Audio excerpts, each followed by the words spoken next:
Hi weavers, ഇന്ന് ഞാനൊരു variety recipe ആയിട്ടാണ് കേട്ടോ വന്നിട്ടുള്ളത്.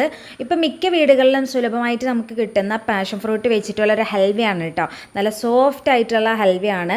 അപ്പോൾ എല്ലാവരും ഒന്ന് കണ്ടു നോക്കുക, അഭിപ്രായങ്ങൾ അറിയിക്കുക. ആദ്യമായിട്ട് കാണുന്നവർ സബ്സ്ക്രൈബ് ചെയ്ത് സപ്പോർട്ട് ചെയ്യാം കേട്ടോ. അപ്പോൾ നമുക്ക് ഈ റെസിപ്പി എങ്ങനെ ഉണ്ടാക്കണമെന്ന് നോക്കാം കേട്ടോ. ഈ റെസിപ്പി ഉണ്ടാക്കാനായിട്ട് നമുക്ക് പാഷൻ ഫ്രൂട്ട് ഒരു 12 എണ്ണം വേണം കേട്ടോ. ഇതിൻ്റെ അകത്തെ പൾപ്പിനനുസരിച്ചിട്ടാണ് നമ്മുടെ അളവുകൾ വ്യത്യാസം വരുന്നത്.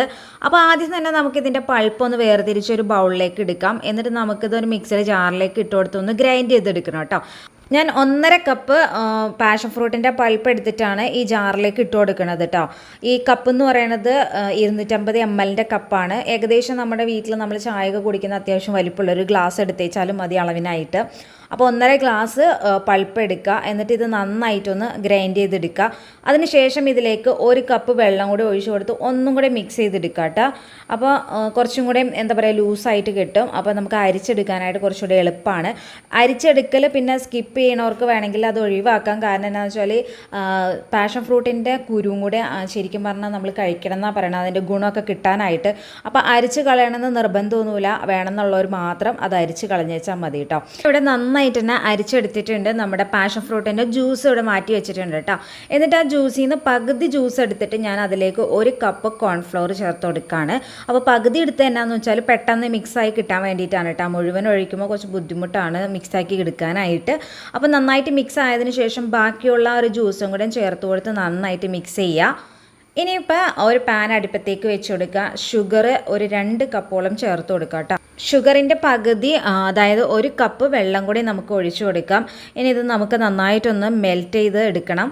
അതുവരെ നമുക്കൊന്ന് വെയിറ്റ് ചെയ്യണം കേട്ടോ. ഹൽവ ഉണ്ടാക്കാനായിട്ട് ഒന്നുകിൽ നോൺ സ്റ്റിക്ക് പാൻ എടുക്കുക, അല്ലെങ്കിൽ അടികട്ടിയുള്ള ഏതെങ്കിലും ഒരു പാത്രമായിരിക്കണം എടുക്കേണ്ടത്. നന്നായിട്ട് നമ്മുടെ ഷുഗർ സിറപ്പ് നന്നായിട്ട് തിളച്ചതിന് ശേഷം നമ്മൾ തയ്യാറാക്കി വെച്ചിട്ടുള്ള ആ ഒരു മിക്സ് ഉണ്ടല്ലോ, പാഷൻ ഫ്രൂട്ടും കോൺഫ്ലോറും കൂടെ മിക്സ് ചെയ്ത് വെച്ചിട്ടുണ്ടല്ലോ, അതിൽ നിന്ന് 1 കപ്പ് ഒഴിച്ചു കൊടുത്ത് നന്നായിട്ട് മിക്സ് ചെയ്യാം കേട്ടോ. നമ്മളിവിടെ സ്റ്റെപ്പ് ബൈ സ്റ്റെപ്പായിട്ടാണ് ഈ ഒരു ജ്യൂസ് ചേർത്ത് കൊടുക്കുന്നത്. 1 കപ്പ് ആദ്യം ചേർക്കുക, പിന്നെ അടുത്ത കപ്പ് ചേർക്കുക, അങ്ങനെ 3 പ്രാവശ്യമായിട്ട് ചേർത്ത് മിക്സ് ചെയ്തെടുക്കുക കേട്ടോ.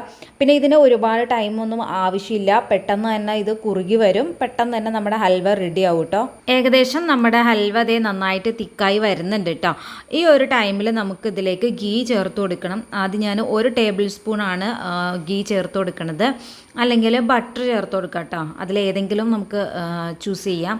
ഇനി നമ്മൾ കൈ എടുക്കാതെ തന്നെ ഇളക്കി കൊടുത്തുകൊണ്ടിരിക്കണം. ഹൽവയുടെ പ്രത്യേകത എന്ന് പറയുന്നത് തന്നെ നമ്മൾ അതിൻ്റെ അടുത്തുനിന്ന് മാറാനൊക്കത്തില്ല, നമ്മളിങ്ങനെ മിക്സ് ചെയ്ത് കൊടുത്തുകൊണ്ടിരിക്കണം. പിന്നെ ഈ ഒരു ഹൽവ എന്ന് പറഞ്ഞാൽ ഒരുപാട് ടൈമിൻ്റെ ആവശ്യമില്ലാത്തതുകൊണ്ട് തന്നെ നമുക്ക് പെട്ടെന്ന് തന്നെ റെഡിയാക്കി എടുക്കാൻ പറ്റും കേട്ടോ.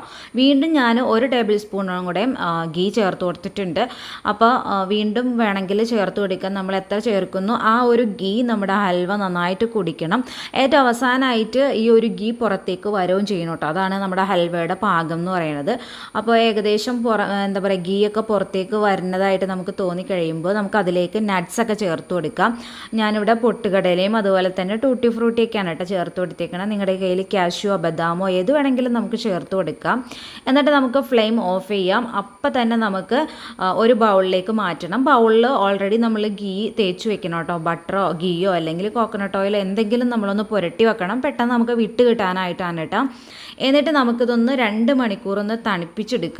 അപ്പോൾ നമ്മുടെ ഹൽവ റെഡി ആയിട്ടുണ്ട്. 2 മണിക്കൂറിന് ശേഷം നമ്മൾ ഹൽവ എടുത്തിട്ട് സൈഡൊക്കെ ഒന്ന് ഇതുപോലെ വിടിയിച്ച് കൊടുക്കുക. എന്നിട്ട് ഇതേ നല്ല അടിപൊളി നല്ല പെർഫെക്റ്റ് ആയിട്ടുള്ള ഹൽവ നമുക്ക് കിട്ടുന്നതാണ്. എല്ലാവരും ഒന്ന് ട്രൈ ചെയ്ത് നോക്കാം കേട്ടോ. അപ്പോൾ ഈ ഒരു ഹൽവ എന്ന് പറഞ്ഞാൽ ഞാൻ പറഞ്ഞിട്ടുണ്ടായിരുന്നു പുളിയും മധുരവും കൂടി ചേർന്നിട്ടുള്ളതാണ്. കാരണം പാഷൻ ഫ്രൂട്ട് തന്നെയാണല്ലോ നമ്മുടെ ഹൽവയുടെ മെയിൻ ഇൻഗ്രീഡിയൻറ്റ്. അപ്പോൾ എല്ലാവരും ട്രൈ ചെയ്ത് നോക്കിയിട്ട് അഭിപ്രായങ്ങൾ അറിയിക്കുക. ആദ്യമായിട്ട് കാണുന്നവർ സബ്സ്ക്രൈബ് ചെയ്ത് സപ്പോർട്ട് ചെയ്യാം കേട്ടോ. മറ്റൊരു റെസിപ്പിയായിട്ട് നമുക്ക് വീണ്ടും കാണാം. അതുവരെ ഓക്കെ, ബൈ, താങ്ക് യു.